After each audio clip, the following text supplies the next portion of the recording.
আমি আমার আব্বারে দেখছি, আজকেও আমি এইখানে বসে এই কথাটা বলছি, ওই এই ঘরে খাইতে বসা আমি বলছি যে হায়, আমি একটু খানার জন্য, ভালো একটু তরকারির জন্য আমি চোখের পানি ফেলে কাঁদছিলাম। সেই আমি আজ মালিকের দয়ায়, মানুষের এই পরিমাণ মেহমানদারি যে যার কারণে মাঝে মধ্যে মানুষ কষ্ট পায়, খাইতেও পারি না।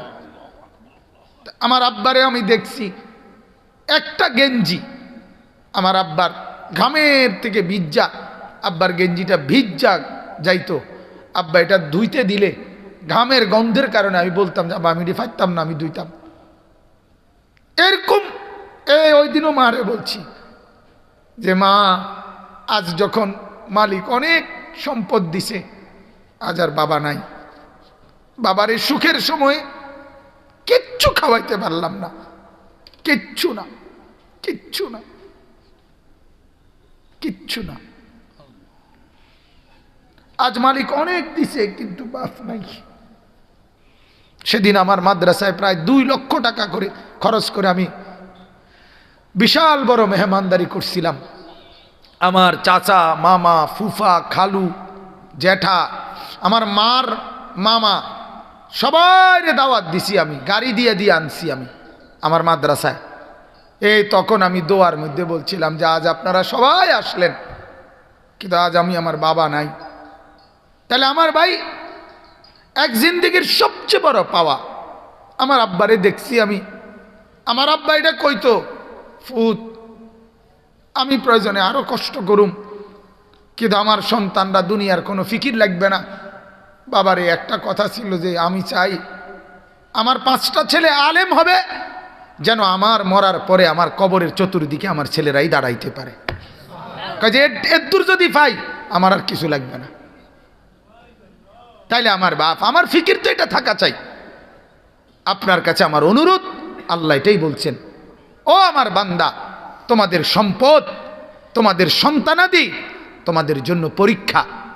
এটার লোভে পড়ে, এগুলোর ফান্দে পড়ে আমাকে ভুলো না, আমার খেয়ানত করো না, আমার রসুলের খেয়ানত করো না, আখিরাত বরবাদ করো না।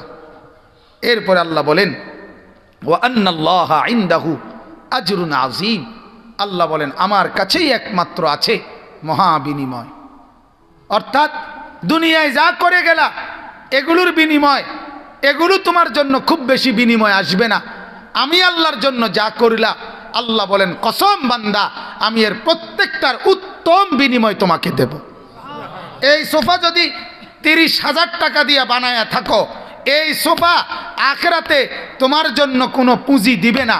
আর আমার একটা সেজদার বিনিময়ে আমি আল্লাহ কোটি গুণ নেকি তোমারে ফিরিয়ে দেব। বুঝেন নাই কথাটা? এই জন্য আল্লাহ তাআলা, আল্লাহ বলেন আমার কাছে বিনিময়, আমাকে ভুলো না। বিবিকে রাজি করতে গিয়ে, ছেলেকে রাজি করতে গিয়ে, মেয়েকে রাজি করতে গিয়ে, সম্পদ জমাইতে গিয়ে বড় শিল্পপতি হবা, বড় কুটিপতি হবা, বড় পুঁজিপতি হবা, বিশাল গার্মেন্টস মেল ফ্যাক্টরির মালিক হবা, আর বিনিময়ে আমি আল্লাহরে হারায়ে যাবা, আমার রসুলকে হারায়ে ফেলবা, আখিরাত ভুলে যাবা, জাহান্নাম ভুলে যাবা, জান্নাত ভুলে যাবা। আল্লাহ বলে বান্দা না, এমনটা করো না, এমনটা করো না। ওই সম্পদ জমাইও না যে সম্পদ আল্লাহ ভুলায় দেয়। ওই বিবি বাচ্চা পাইল না যারা আখিরাত ভুলায় দেয়। আল্লাহ আমাদেরকে বুঝার তৌফিক দান করেন, আল্লাহ আমাদের সবাইকে কবুল করেন, আল্লাহ আজকের এই মজমা কবুল করেন। যদি কোনো শক্ত কথা বলে থাকি মাফ করে দেন, কিন্তু আমার বাজান, আমি আপনাদের আখিরাত চাই, আমারও আপনাদেরও। মুরব্বীরা আপনারাও রাগ করেন না, আপনাদেরকেও শক্ত কথা বলছি, কিন্তু বলার উদ্দেশ্য হলো আমি আপনাকে স্পষ্ট বলতে চাই, আপনারা অনুরোধ, কেউ বিড়ি সিগারেট খাবেন না। কেন জানি আমার এই কথাটা আজকে বহুদিন ইদানিং এইবার বারবার এটা মনে হয় যে এই লোক নিয়মিত বিড়ি খায়। আমার কাছে মনে হয় ওই মুরব্বী যেন আল্লাহর কাছে, ফেরেশতার কাছে এটা বলে যে আমার সকাল বিকাল দুপুর সন্ধ্যা আমি বিড়ি ছাড়া, আগুন ছাড়া থাকতে পারি না। ও আল্লাহ, তোমার কাছে অনুরোধ, আগুন ছাড়া আমার দিন কাটে না, রাত কাটে না, সকাল কাটে না, বিকাল কাটে না।